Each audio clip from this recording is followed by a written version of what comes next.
and so on. Everything is so good out there, and that's where the Indomitable Lions will be playing tomorrow against the Seleção of Brazil. It's just like an arena, Jamenuel, that has been set aside for just the best. Le cercle au milieu du stade pour des orientations, pour décrire, pour dire, pour expliquer ce qui va se passer tout à l'heure, pour revenir sur l'importance de ce match, les enjeux de ce match. Et là, c'est le manager principal qui a la parole, qui donne le ton, qui parle à ses joueurs, qui leur dit exactement ce qu'il faudra faire et qui leur fait un peu le compte rendu de ce qui a été dit en conférence de presse par l'adversaire, c'est-à-dire par l'entraîneur brésilien qui, je le rappelle ici, a dit venir gagner ce match. Rigobert Song-Banach, après cette séance, après ce discours, va laisser les joueurs à la disposition de l'entraîneur adjoint qui, lui, est en charge effectivement de l'entraînement pour faire son job. Lorsqu'on voit la disposition des plots sur ce stade, on peut en conclure que ce sera une séance d'entraînement par atelier, c'est-à-dire on va travailler, n'est-ce pas, les exercices précis qui vont consister à chercher le but. Pour l'instant, le manager sélectionneur a toujours la parole. Les joueurs écoutent attentivement et religieusement ces consignes-là avant de rentrer sur le stade. Nous sommes toujours en direct sur la CRTV et c'est la séance d'entraînement des Lions Indomptables qui va démarrer tout à l'heure. Nous sommes en direct du Saïlia Sport Club, un club des infrastructures qui appartiennent à un club de première division. Les infrastructures de qualité, la pelouse est impeccable, bien matérialisée, le thermomètre est parfait. Je crois que ça permet aussi de bien travailler, Simon, ce thermomètre-là. Secondly, Noel, as you must have noticed that around the center circle we have the technical team, but 22 players are present there. There are 3 of them who are not present with their team, with their teammates out there, and they are sitting at the reserve bench. There we have Jean-Charles Castelletto, Martin Ongla, and Nicolas Nkulu Dubena. The 3 of them are not with their they are sitting just behind this barricade, which our cameras are not able to get. So those 3 are not on the training session today. You remember after the match against Serbia, there were some players who had slight muscle stretches. We had Castelletto, whom we all know, and we also playing with that legendary Lions fighting spirit. And since then, he has not been in the best of shapes. There's also Martin Ongla, who also limping out of that game, and of course. There is Nicolas Nkulu, who has been put aside for a while so as to regain his complete energy ahead of the match of tomorrow. And those are the 3 players who are sitting out on the reserve bench, while the other 22 are on the field of play. But yesterday when we talked to the Chief Medical Officer for the team, Dr. Foso, he told us, despite the fact that some of them limped out of the stadium against Serbia on Thursday, they are fine, they are okay, and they'll be ready for the clash of tomorrow against Brazil. For now, is the fitness coach under the guidance of the first assistant Sebastien Migné and the second assistant that is Augustin Simo, who are going to begin with fitness exercises. The manager of the team is out of the rectangle where they are going to be working this evening, as the fitness coach gives out instructions on how things are going to be done. At first, it's an exercise to wake up the muscles that have been sleeping. Remember, since the training session of yesterday, the players are set to touch the ball, and so the exercise they are doing now, Jamenuel, is to wake their muscles, to wake up the muscles, and of course, keep the precision when it comes to ball control. Effectivement, c'est la conduite de balle et l'entraîneur indique bien extérieur et intérieur. On peut le voir en image. Le joueur doit conduire le ballon sans que celui-ci ne s'échappe sur la plante du pied. Il doit conduire de deux manières, soit du bout du pied, soit de l'intérieur du pied, l'endroit qu'on appelle la malléole. Donc au niveau de la malléole interne, le ballon doit adhérer à cet endroit. Lorsque vous contrôlez le ballon lorsque vous conduisez le ballon avec cette partie du pied-là, le ballon adhère effectivement. Donc c'est ce que les joueurs sont en train de faire. Vous savez, le Brésil excelle, lui, dans la possession de balles, dans la conduite et les contrôles. Les Lions indomptables aussi doivent faire un effort pour garder un temps soit peu le ballon afin de déstabiliser l'équipe brésilienne. Parce que quand l'adversaire n'a plus le ballon, quand le Brésil n'a plus le ballon, il sera en difficulté. Donc l'entraîneur adjoint demande aux joueurs ici et maintenant de s'exercer dans la conduite de balle, c'est-à-dire le déplacement du ballon au sol sans opposition, soit du bout du pied, soit de l'extérieur du pied, soit de l'intérieur du pied. Et c'est ce qui est fait maintenant. Et ça participe aussi de la première partie de cette séance, c'est-à-dire la mise en éveil. Ça permet aussi de s'échauffer. À un moment donné, après cette première séquence-là, les joueurs vont monter en puissance pour la deuxième partie de l'entraînement qu'on appelle la prise en main. En ce moment-là, on va travailler thématique. Pour l'instant, c'est encore l'échauffement avec ballon, mais par la conduite de balle.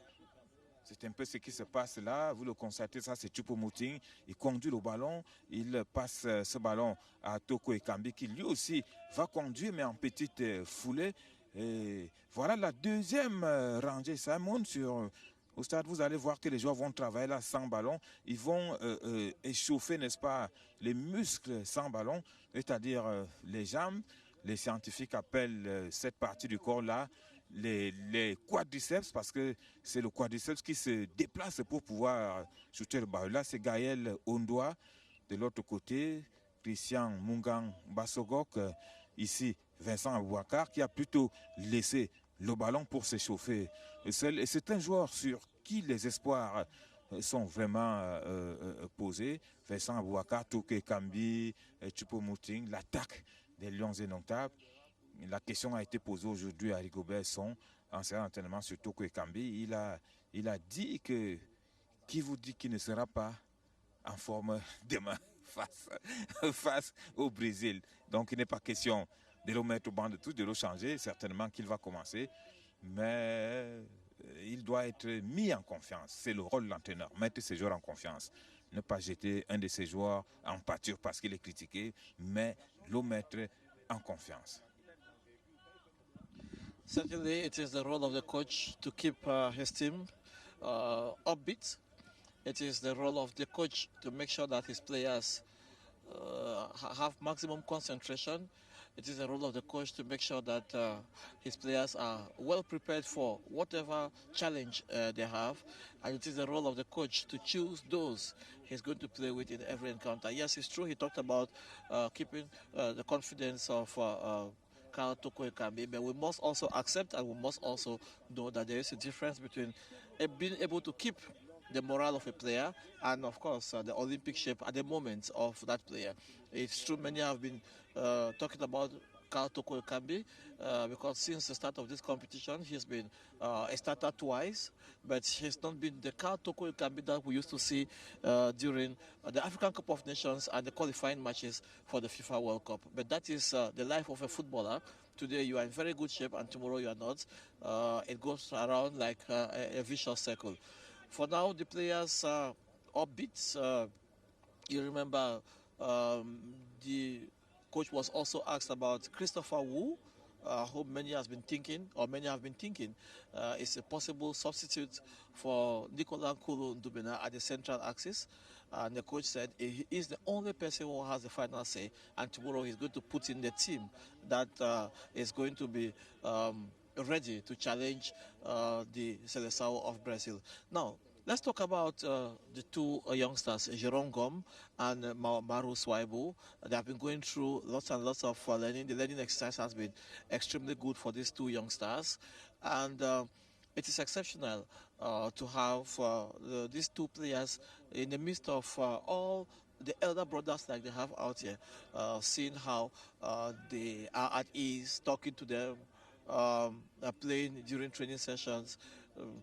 It is wonderful to have such two players going on. You must understand, Jean-Manuel, that with the indomitable Lions of Cameroon, since the 1982 World Cup where Cameroon participated for the first time, never have they gone to the competition without a home-based player or a player playing the home championship, except in 2002, that was in Korea and Japan, when Cameroon went with 23 players, all of them players playing professional football out of home. And so this time around, it is Jerome Gom and Maru Swaibu. We hope that spirit is going to be kept to uplift the local championship, give it an image, and of course, give a career profile and hopes to those of the players who are playing back home in Cameroon. C'est pour encourager Simon le football local, c'est pour encourager les talents du pays parce qu'il faut aussi les amener à côtoyer le haut niveau. C'est très important, c'est une tradition pour le Cameroun et c'est une très bonne chose pour l'encadrement technique d'avoir enrôlé 2 joueurs du terroir. Et là, la séance d'entraînement se poursuit. Là, les joueurs montent progressivement en puissance. Là, c'est un peu de vitesse, ici, vous le constatez. On a commencé doucement, mais là, nous sommes montés en puissance. Là, c'est pour solliciter de plus en plus les muscles. Et là, c'est les 3 gardiens de but. Les 3 gardiens de but qui sont soumis aussi, 2 gardiens de but, je voulais dire, voilà, qui sont soumis aussi à une séance d'entraînement et passé, bien sûr, Simon qui est là généralement, hein, amicalement on l'appelle Simon parce que son nom est assez long, mais c'est déjà intéressant que ce jeune gardien de Marseille aussi soit là et passer sur qui les espoirs se reposent. Vous savez, l'entraîneur Souleymane nous doit beaucoup utiliser son discours pour lui parler. Il faut le mettre en confiance, quoi que ce garçon a réussi, quoi qu'on dise son match contre la Serbie, parce que la veille qu'il est informé qu'il doit prendre part à ce match, il a réussi à le faire. Voilà donc le gardien camerounais qui va y jouer. Alors à notre gauche, les joueurs ont déjà mis fin à cette première phase d'échauffement. Maintenant, on va rentrer dans la deuxième phase qu'on appelle la prise en main. Et cette prise en main consiste donc à travailler sur les schémas de jeu. Cette prise en main consiste à travailler sur les schémas de jeu qui vont être implémentés sur la 3e partie que les techniciens appellent la partie principale. Pour l'instant, on n'y est pas. On est sur la 2e partie, la prise en main. L'entraîneur explique ce qui va se passer. Il dessine les schémas et les joueurs prennent donc leurs ateliers pour implémenter cela. Simon. In less than 2-3 minutes is going to be the end of the 15 minutes attributed to the press out here at the Al Suleya Stadium, where the Indomitable Lions of Cameroon are having their ultimate training session ahead of the game tomorrow against the Seleção of Brazil. We're talking about the 2 goalkeepers who are training at the other end.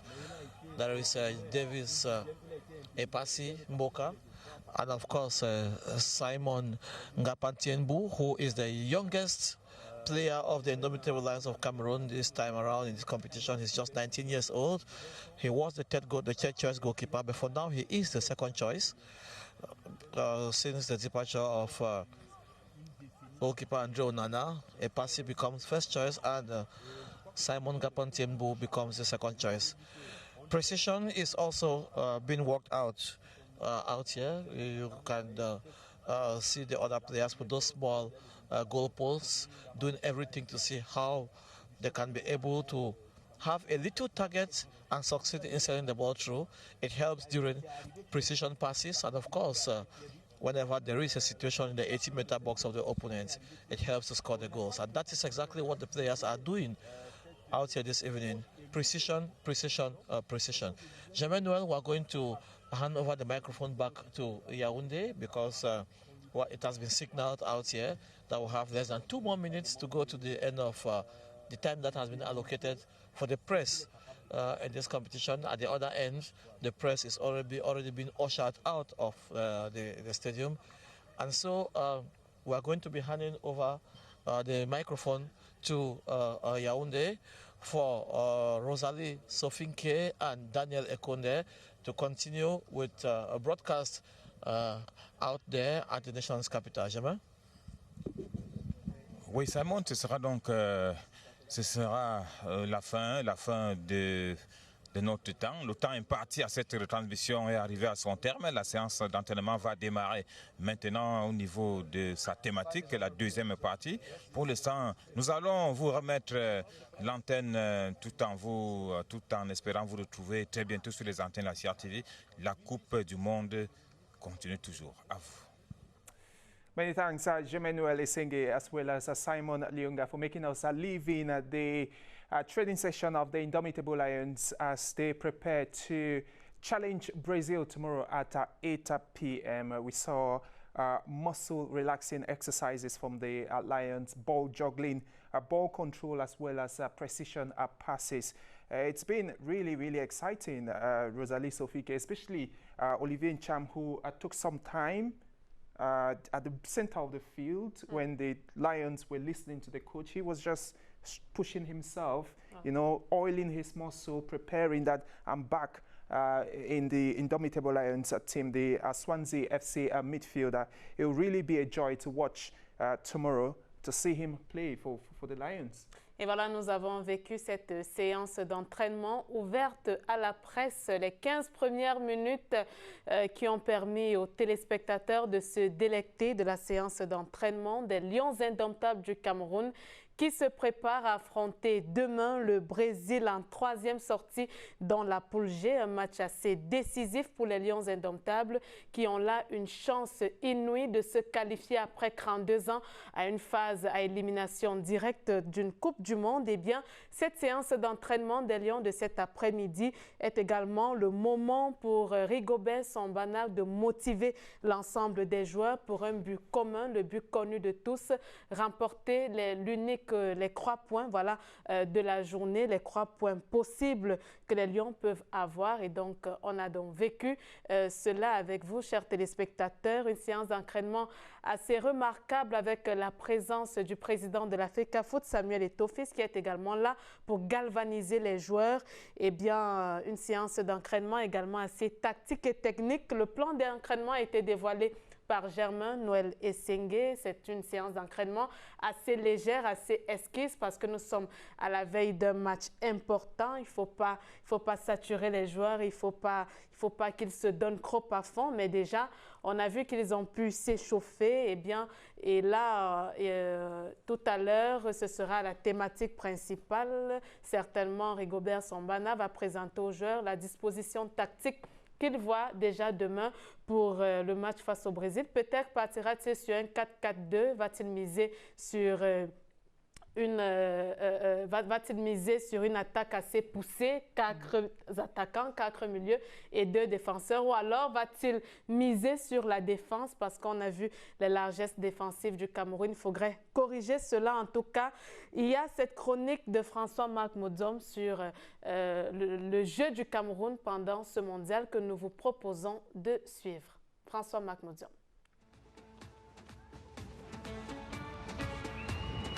Fini le temps des spéculations complaisantes sur une éventuelle victoire camerounaise au soir du 18 décembre 2022 à la finale de la Fédéraux du football camerounais et responsable technique proprement dit. Une situation forcément malaisante